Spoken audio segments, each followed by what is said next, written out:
Hi, അസ്സാം വലൈക്കും. അപ്പം ഞാനിന്ന് മീഷോയിലെ എൻ്റെ സെല്ലർ എക്സ്പീരിയൻസിനെ കുറിച്ച് പറയുന്നതിന് വേണ്ടിയിട്ടാണ് വീഡിയോ ചെയ്യുന്നത്. ഏകദേശം 8 മാസമായി ഞാൻ മീഷോയിൽ സെല്ലർ അക്കൗണ്ട് തുടങ്ങിയിട്ട്. അപ്പോൾ ഫസ്റ്റ് 4 മാസം അല്ല കേട്ടോ, ഫസ്റ്റ് 6 മാസം ഞാൻ എൻറോൾമെൻറ്റ് ID വെച്ചിട്ടാണ്. അത് കഴിഞ്ഞ് ഞാൻ GST എടുത്തു. അപ്പോൾ രണ്ടും രണ്ട് എക്സ്പീരിയൻസ് ആണ് കേട്ടോ. അപ്പോൾ ഞാൻ ഒക്ടോബർ 5-നാണ് മീഷോയിൽ സെല്ലർ അക്കൗണ്ട് എടുക്കുന്നത്. വലിയ ഐഡിയ ഒന്നും ഇല്ലായിരുന്നു, സാധനങ്ങളും ഒക്കെ കുറച്ചൊക്കെ ഉണ്ടായിരുന്നുള്ളൂ. ഞാനൊരു ഫാൻസി ഐറ്റംസൊക്കെ എടുത്തിട്ട് കുറച്ച് വീട്ടിലിരുന്ന് സെല്ല് ചെയ്യുന്നുണ്ടായിരുന്നു. അപ്പോൾ ആ ഒരു ഇത് വെച്ചിട്ട് മീഷോയിലും കൂടെ സെല്ല് ചെയ്യാം എന്നോർത്ത് അക്കൗണ്ട് എടുത്തതാണ്. അപ്പോൾ എൻറോൾമെൻറ്റ് ID വെച്ചിട്ടാണ് അക്കൗണ്ട് എടുക്കുന്നത്. അപ്പോൾ എൻറോൾമെൻറ്റ് ID വെച്ചിട്ട് എടുക്കുകയാണെങ്കിൽ കേരളത്തിൽ മാത്രമേ നമുക്ക് വിസിബിൾ ആവുള്ളൂ. ബാക്കി വേറെ സ്റ്റേറ്റൊന്നും വിസിബിൾ ആവില്ല. കേരളത്തിലുള്ള കസ്റ്റമേഴ്സിന് മാത്രമേ നമുക്ക് സെല്ല് ചെയ്യാൻ പറ്റൂ. അപ്പോൾ എന്തോ ആയിക്കോട്ടെ എന്ന് വെച്ചിട്ട് ഞാൻ അക്കൗണ്ട് എടുത്തു. അപ്പോൾ ആ മന്ത് ഒരു ഓർഡറും കിട്ടിയില്ല. തുടങ്ങിയ സമയത്ത് ഇടയ്ക്കിടയ്ക്ക് ഓർഡർ ടാബ് കയറി നോക്കുമായിരുന്നു, ഓർഡർ വരുന്നുണ്ടോ എന്ന്. പക്ഷെ വരാത്തതുകൊണ്ട് പിന്നെ ഞാനങ്ങനെ നോക്കലേ ഇല്ലായിരുന്നു. അങ്ങനെ പെട്ടെന്ന് നവംബർ 7-ന് ഒരു ഓർഡർ വന്നു. അപ്പോൾ അത് ഞാൻ അറിഞ്ഞത് അവർ ഫസ്റ്റ് ഓർഡർ ആയതുകൊണ്ട് വാട്സപ്പിൽ മെസ്സേജ് ചെയ്തു. അങ്ങനെ ഞാൻ കയറി നോക്കിയപ്പോൾ ഒരു ഓർഡർ വന്ന് കിടക്കുന്നു. അപ്പോൾ ഫസ്റ്റ് ഓർഡർ ആയതുകൊണ്ട് വലിയ ഐഡിയ ഒന്നുമില്ല, എങ്ങനെ പാക്കിങ് എങ്ങനെ, ലേബൽ എങ്ങനെ, അങ്ങനെ ഒന്നും അറിയില്ല. അപ്പോൾ കസ്റ്റമർ കെയറിൽ നിന്ന് അവരെ വിളിച്ചു അന്ന്. അപ്പോൾ അവർ വിളിച്ചിട്ട് കുറച്ച് കാര്യങ്ങളൊക്കെ പറഞ്ഞു തന്നു. പിന്നെ ലേബൽ എങ്ങനെ പ്രിൻറ്റ് ചെയ്യണം, എങ്ങനെ പാക്ക് ചെയ്യണം, ഇതൊക്കെ ഇംഗ്ലീഷിലും ഹിന്ദിയിലുമാണ് കേട്ടോ. ഈ 2 ലാംഗ്വേജിൽ അവർ പറഞ്ഞു തരുള്ളൂ. അപ്പോൾ അവർ പറഞ്ഞു തന്നു, ഏകദേശം അങ്ങും ഇങ്ങുമൊക്കെ മനസ്സിലായി, ഒരു ഐഡിയ കിട്ടി. അങ്ങനെ ലേബൽ ഞാൻ പ്രിൻറ്റ് ചെയ്യാനായിട്ട് അടുത്തുള്ള കഫേയിൽ പോയി ലേബൽ പ്രിൻറ്റ് ചെയ്തു. നമുക്ക് തുടക്കത്തിൽ പ്രിൻ്ററൊന്നും മേടിക്കാൻ നമ്മളെ കൊണ്ട് പറ്റില്ലല്ലോ. പിന്നെ അതുമല്ല, ഈ സംഭവം നമ്മളെ കൊണ്ട് പറ്റുമോ, എങ്ങനെയാണ്, എന്താണ്, ഇതൊക്കെ അറിയണമല്ലോ. അങ്ങനെ ലേബൽ പ്രിൻ്റ് ഔട്ട് എടുത്തു. പിന്നെയെന്ന് വെച്ചാൽ പാക്കിങ് കവേഴ്സൊന്നും ഞാൻ വാങ്ങി വെച്ചിട്ടില്ലായിരുന്നു. ഞാൻ അടുത്തുള്ള കടയിൽ പോയി ഒരു പാക്കിംഗ് കവർ വാങ്ങിച്ച് അത് പാക്ക് ചെയ്തു. ഒരു മാലയും കമ്മലുമായിരുന്നു കേട്ടോ വന്നത് ഓർഡറായിട്ട്. അങ്ങനെ എല്ലാം പാക്ക് ചെയ്ത് വെച്ചു. അപ്പോൾ മീഷോയുടെ ഡെലിവറി പാർട്ട്നേഴ്സ് വന്ന് അതെടുത്തിട്ട് പോവും. അങ്ങനെയാണ്. പിന്നെ എൻ്റെ നെക്സ്റ്റ് ഓർഡർ എന്ന് പറയുന്നത് വീണ്ടും കുറച്ച് നാൾ കഴിഞ്ഞതിന് ശേഷം നവംബർ 10-നാണ് എനിക്ക് ഓർഡർ വരുന്നത്. അത്രയും ടൈം എടുത്തു അടുത്ത ഓർഡർ കിട്ടുന്നതിന് വേണ്ടിയിട്ട്. നവംബർ 10 തൊട്ട് ഡിസംബർ 25 വരെ ഞാൻ പിന്നെ കാറ്റലോഗൊന്നും അപ്ലോഡ് ചെയ്തില്ല. ഇൻവെൻട്രി എല്ലാം സ്റ്റോക്ക് ഔട്ടായി. എനിക്ക് ആ സമയത്ത് സെല്ല് ചെയ്യാൻ പറ്റുന്നൊരു അവസ്ഥയിലായിരുന്നില്ല, ഞാൻ ഹോസ്പിറ്റലൈസ്ഡൊക്കെ ആയിരുന്നു. അപ്പോൾ ഞാൻ പിന്നെ അത് സ്റ്റോപ്പ് ചെയ്ത് വെച്ചു. അപ്പോൾ ആ സമയത്ത് ഓർഡറൊന്നും സ്വാഭാവികമായിട്ടും ഇല്ലായിരുന്നു. നമ്മളത് ഓഫാക്കാണ്ട് വെച്ചിരുന്നാൽ ചിലപ്പോൾ ഓർഡർ വന്ന് നമ്മളത് പാക്ക് ചെയ്തൊക്കെ കൊടുക്കാതിരുന്നാൽ നമ്മുടെ അക്കൗണ്ടിന് തന്നെ അത് ബാധിക്കും. അതുകൊണ്ട് ഞാൻ ഇൻവെൻട്രി ഫുൾ ഓഫാക്കി വെച്ചു. എൻ്റെ ഡെലിവറി ആ ടൈമിലായിരുന്നു.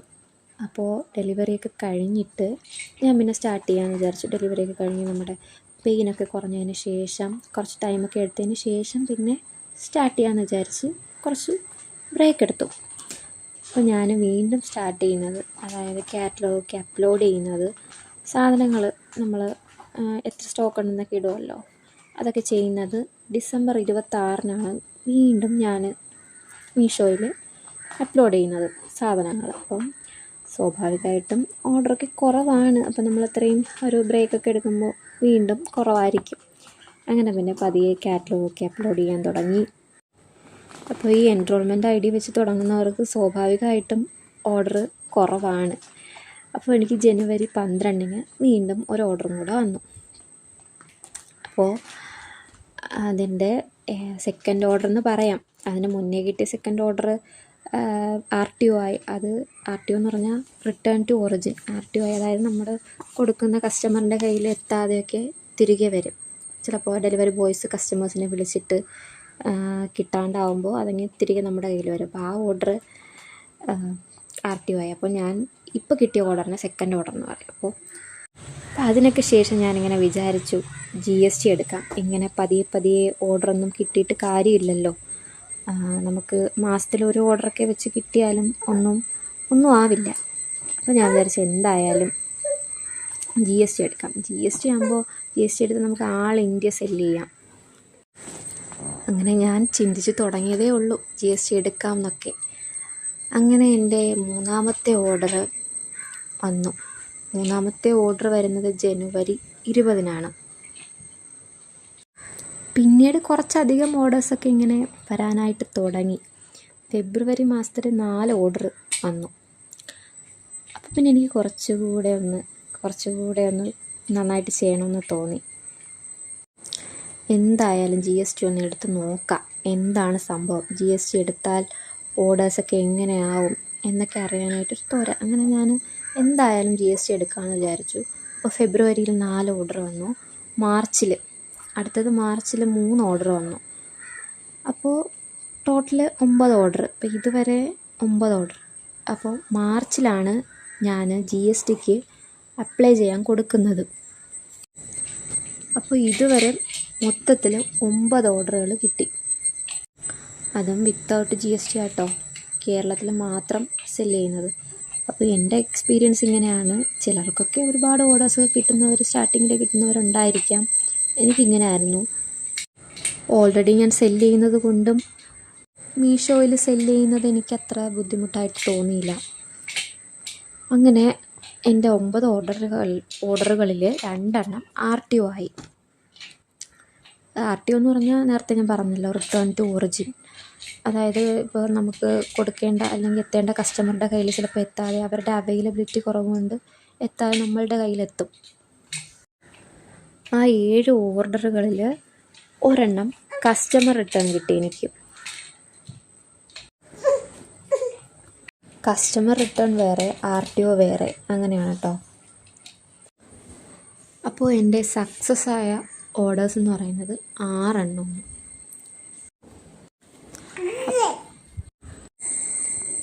അപ്പോൾ അതിൻ്റെ പേയ്മെൻറ്റ് മീഷോ നമുക്ക് നമ്മുടെ അക്കൗണ്ടിൽ ഇട്ട് തരും. പിന്നെ ഞാൻ GSTക്ക് അപ്ലൈ ചെയ്യാമെന്ന് കരുതി. ഇനി അത് താമസിപ്പിക്കണ്ടെന്ന് വിചാരിച്ച് മാർച്ച് 16-ന് ഞാൻ GSTക്ക് അപ്ലൈ ചെയ്യാൻ കൊടുത്തു. 2 ആഴ്ച കഴിഞ്ഞാണ് GST അപ്രൂവ് ആയത്. ഏപ്രിൽ 2-ന് GST കിട്ടി. പിന്നെ ഞാൻ പുതിയതായിട്ടൊരു മീഷോ സെല്ലർ അക്കൗണ്ട് ഓപ്പൺ ചെയ്തു. 1-ന് സ്റ്റാർട്ട് ചെയ്തു. ഏപ്രിൽ 3-നാണ് സെല്ലർ അക്കൗണ്ട് സ്റ്റാർട്ട് ചെയ്തത്. നമ്മൾ എൻറോൾമെൻറ്റ് ID വെച്ചെടുത്ത ആ അക്കൗണ്ടിൽ പിന്നെ GST ആഡ് ചെയ്യാൻ പറ്റില്ല. അപ്പോൾ നമ്മൾ പുതിയതായിട്ട് സ്റ്റാർട്ട് ചെയ്താലേ പറ്റൂ. അപ്പോൾ ഞാൻ ഏപ്രിൽ 3-ന് പുതിയതായിട്ടൊന്ന് സ്റ്റാർട്ട് ചെയ്തു. ആദ്യത്തെ 2 ആഴ്ചയൊന്നും വലിയ ഓർഡേഴ്സൊന്നുമല്ല. ആദ്യത്തെ 2 ആഴ്ച ഒരു ഓർഡറും വന്നില്ല. ഇപ്പോൾ GST എടുത്താൽ ഒത്തിരി ഓർഡറൊക്കെ കിട്ടുമെന്ന് വിചാരിച്ചാണ് എടുത്തത്. GST എടുത്താൽ കിട്ടുന്നുണ്ട്, പക്ഷെ പതിയെ ഓർഡേഴ്സൊക്കെ വരുള്ളൂ. നമ്മൾ കാറ്റലോഗൊക്കെ അപ്ലോഡ് ചെയ്ത് അത് ആൾക്കാരിലൊക്കെ വിസിബിൾ ആവാനൊക്കെ കുറച്ച് സമയമൊക്കെ എടുക്കും. അപ്പോൾ അങ്ങനെ അത് കഴിഞ്ഞ് എൻ്റെ ഫസ്റ്റ് ഓർഡർ വരുന്നതെന്ന് പറഞ്ഞാൽ ഏപ്രിൽ 17-ന് എൻ്റെ ഫസ്റ്റ് GST എടുത്ത അക്കൗണ്ടിലെ ഫസ്റ്റ് ഓർഡർ വരുന്നു. പിന്നീട് പതിയെ ഓർഡേഴ്സൊക്കെ ഇടയ്ക്കിടയ്ക്കൊക്കെ വരാനായിട്ട് തുടങ്ങി. ഏപ്രിലും മെയ്യും കൊണ്ട് എനിക്ക് ടോട്ടൽ 28 ഓർഡർ.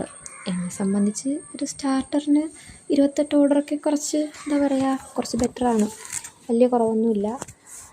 നമ്മുടെ കയ്യിൽ സാധനവും വേണമല്ലോ, ഓർഡേഴ്സ് ഒരുപാട് കിട്ടാനായിട്ട്. 28 ഓർഡേഴ്സ് എനിക്ക് കിട്ടി.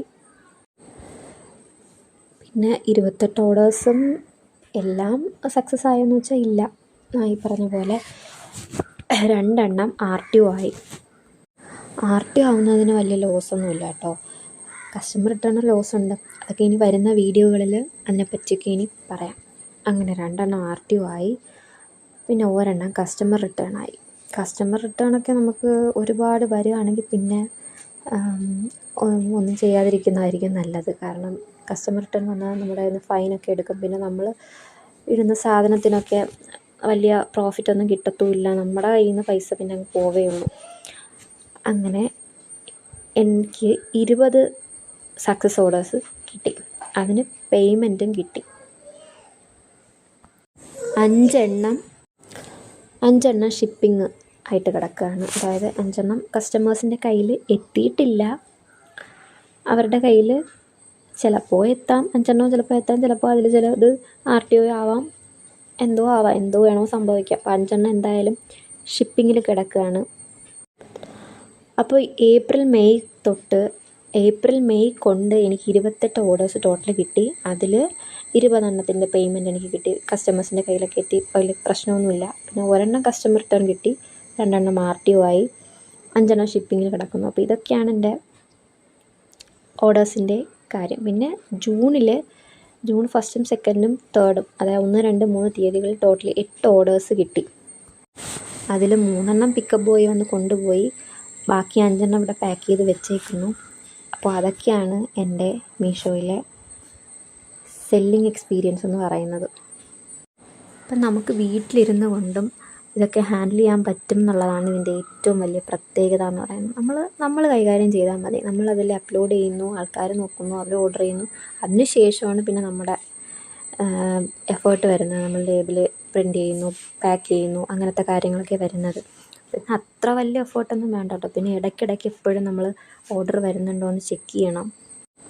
പിന്നെ നമ്മൾ മാക്സിമം ക്വാളിറ്റി സാധനങ്ങളൊക്കെ കൊടുത്തു കഴിഞ്ഞാൽ ഒരുവിധം നമുക്ക് രക്ഷപ്പെടാം. കസ്റ്റമർ റിട്ടേൺസ് ഒന്നും ഇല്ലയെന്നുണ്ടെങ്കിൽ, വലിയ രീതിയിലില്ലയെന്നുണ്ടെങ്കിൽ രക്ഷപ്പെടാം.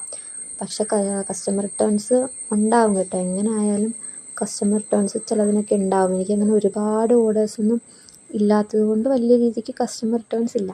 അപ്പോൾ ഇനി ഞാൻ അടുത്ത വീഡിയോയിൽ ആമസോണിൻ്റെ എൻ്റെ എക്സ്പീരിയൻസ് എങ്ങനെയാണെന്ന് അടുത്ത വീഡിയോയിൽ പറയാം. വീഡിയോ ഇഷ്ടമായാൽ സബ്സ്ക്രൈബ് ചെയ്യണേ.